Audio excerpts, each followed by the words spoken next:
Good morning, good evening, and welcome back to War Thunder.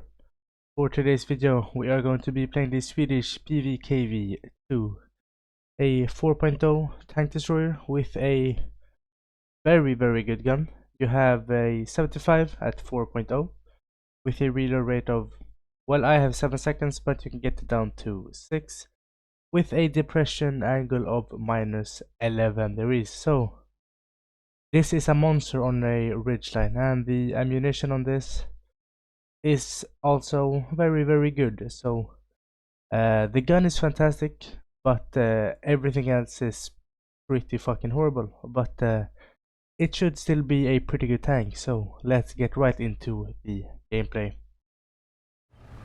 So for the first game, we are on the map Ash River. And I decided to take the tank to the seaside of the map, since I feel like this is definitely the most important site to have control over in this game, and especially in these early sort of stages, because when you take control over the sea point, you basically have free reign to control and kill everybody on B as well. So you can basically control two capture points from one position, and you know, capture points are pretty important. But the first kill is a very good kill.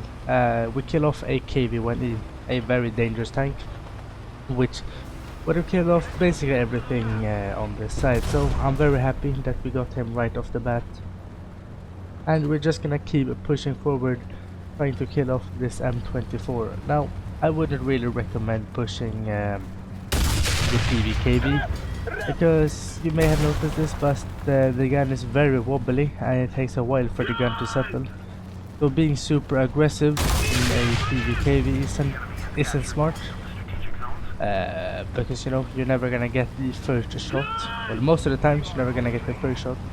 So it's often better to just stay in a hidden position, letting the enemy push you instead of you pushing them, because you know, you're never gonna be stable and you're just gonna get shat on.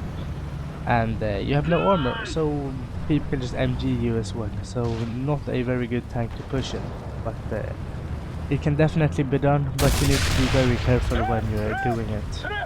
Now, having killed off all the enemies on my side up here, we are going to start slowly moving towards the center and try to retake capture point. But you know, we still need to stay here, killing off all the KV-1s. Killing off another KV-1E. Very lucky that we are getting the KV-1s from the side, since they can be very hard to kill off. Now, if you just take a quick look at the minimap, you can see that our team isn't really doing super well. They're already getting spawn camp basically 2 minutes into the game. So we quickly need to get to the ridge to try to relieve some of the pressure they're having, so that we have as many players as possible left to sort of win us in this game. Now, this is going to be easier said than done, however, since there are planes up in there. We basically have no armor, so every plane can basically kill us, and the sea point isn't all that covered as well. So I actually decide, instead of just going straight onto sea to capture, just highlighting exactly that we are on sea and just standing inside artillery, I decide to just immediately go to the ridge to try and kill off the players who are spawn camping our other spawn, so the friendlies can go capture A and B while we sort of remain here as a overwatch. But I don't really see anything, so we're just gonna stay here, and with nothing better to do, I decide to actually go down into the valley to start the capture of B instead, leaving the chapter to finish off the capturing of the C. So we enter B, start the capturing process, just making sure that they don't take any more points away from our scoreboard. We're gonna start the process of clearing out all the enemies surrounding this area, and also clearing out the last remaining enemies that are still at our spawn camping us. Also, a friendly has managed to get onto the sea point and will capture it shortly, so we are now equal in terms of the capture points, so that this means that our team won't be losing any more tickets for a while now, and we will be able to go back to B to retake it when the time comes. You can also see the fantastic gun depression that this tank has, making us able to kill off this KV-1 pretty damn easily. You're not always gonna be using the full 11 degrees, but it's definitely nice to have, so you don't have to worry about your gun depression when you're fighting on ridge lines and hillier maps, and it's definitely very nice to have. And we're just gonna turn around, killing off this Chaffee as he enters B. And with this, we have basically cleared out all the enemies on B, and the enemy tank that is at our spawn will also shortly die. So we have basically saved our team from just destruction, which is pretty damn nice. Now we're gonna take up a overlooking position to try and help our friendly take a capture point A. Now I was trying to kill this KV-1, but I just ended up getting stuck. Yeah, I don't want to talk about it. I just don't feel like talking about it.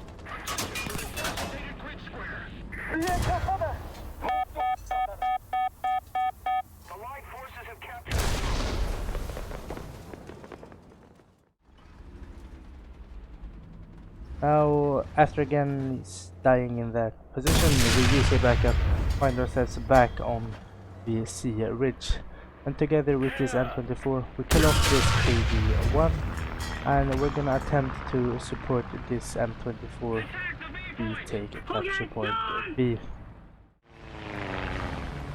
And after sitting there for a while, we then get attacked by a T-34.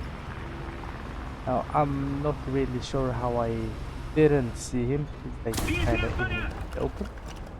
But yeah, luckily his shell doesn't defuse, and with one shot through the side of his turret cheek, we kill him off. Now, we were very lucky that he didn't do more damage to us. But now I'm sitting up there, and I see that our team is gonna lose in like 2 seconds.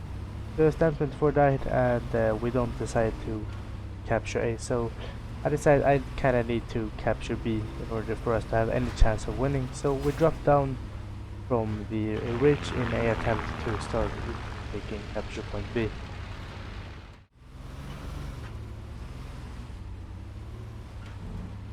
And luckily, after having taken B, we just sat in a position basically the same area we were previously, and we just basically didn't do anything. Nothing really happened. The enemy just spawned planes and kinda tried to bomb us, so nothing really happened. So we ended up winning the game after all. So yes, we ended up winning the game, earning us a total of 49,000 silver lions and basically 9,000 research points. So, second game is on North Holland. Now our team has already captured the B point, so I rushed towards this small hill in a attempt to start just shooting down the main road, since I know, especially in these lower tiers, there's basically everybody goes down here. So first kill is gonna be on a T-34, and I'm just gonna roll back into cover a bit, and then when we reload that, we're gonna start shooting at this KV-2. Now, I am a bit too exposed, I wasn't really paying attention. Luckily for us, the T-34 shot doesn't really seem to fuse, so we just repair and get our crew back. Unfortunately, I pressed the, replenish the crew in a bit too of an open and exposed position, so I should have died here. There's no question about it. I'm just basically sitting in the open in front of half the enemy team. But again, I was very lucky here that I didn't die, and yeah, we stay alive with basically all our crew. Start reloading process, and we're gonna start to kill off the enemies again. 4 shot for me though, aim way too high, so the Tusk does full shot the M4A5. My bad. If I would have killed him, you wouldn't have died. Sorry about that. But finally, we kill off the Stug, and we're gonna roll back into cover. And then we're just gonna roll back out again and non-pen a Panzer Force turret. But yeah, you can see that if you have a good reload, and preferably better turret armor, this position can be very strong because you know you can basically see into where they spawn as well, and you're sitting in the middle of the map, so it's a very strong position, especially if you have strong turret armor. But you can definitely make it work without any turret armor as well, as you can see here. But again, it's way more dangerous. But again, we're just gonna keep rolling back out, popping off a enemy turret, and then we're gonna roll back into cover again. Now this is KB. I know I'm aiming right, and finally a shot strikes through the flat part of his turret, and we have basically killed off most of the enemies that we can see. Now there are still a few enemies back, so just gonna load up the shotgun, going straight through a T-34. Now, if you haven't noticed, this tank has a shit ton of zoom in it. I'm not really sure how much, but I'm never basically using it because it just feels so weird with how high you need to aim when you have so much freaking zoom. So I just never use the zoom basically, but it can be useful sometimes. But now that we basically killed off everything we can see and we don't have any use of that position anymore, we are going to start to push forward and see if we can find another enemy kill.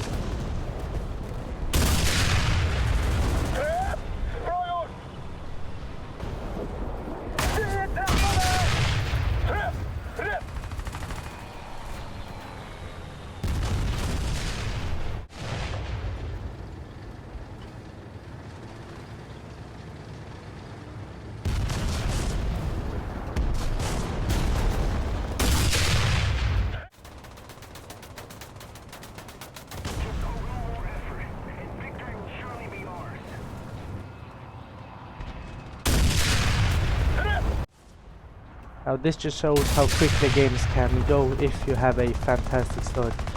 Since we just overran the entire team, we just got so far up the map that the enemy just didn't have enough players to fight back, and that ended up with just a massive steamroll.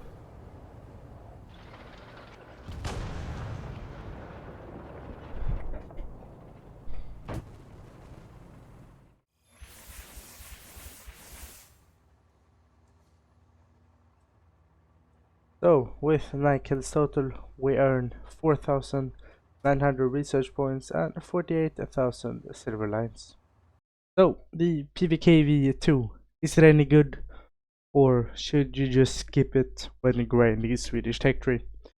Just taking a look at where it sits in the Swedish tech tree, let's see, it sits right here, just after the M24. In rank 4. Now you don't really have too much of a lineup. You have a small lineup here with these tanks, but again it's not too much, so you don't really have to use it in a specific lineup. But I would still pick it up and at least try it because the gun is just so fucking good. It just outweighs everything negative about it. And just in general, yes, the only good thing is the gun, but it's just so good, it just outweighs all the shitty things. So I would definitely recommend you at least try it to see if you enjoy it, because I really do, and I think it's a very fun tank to just roll around in.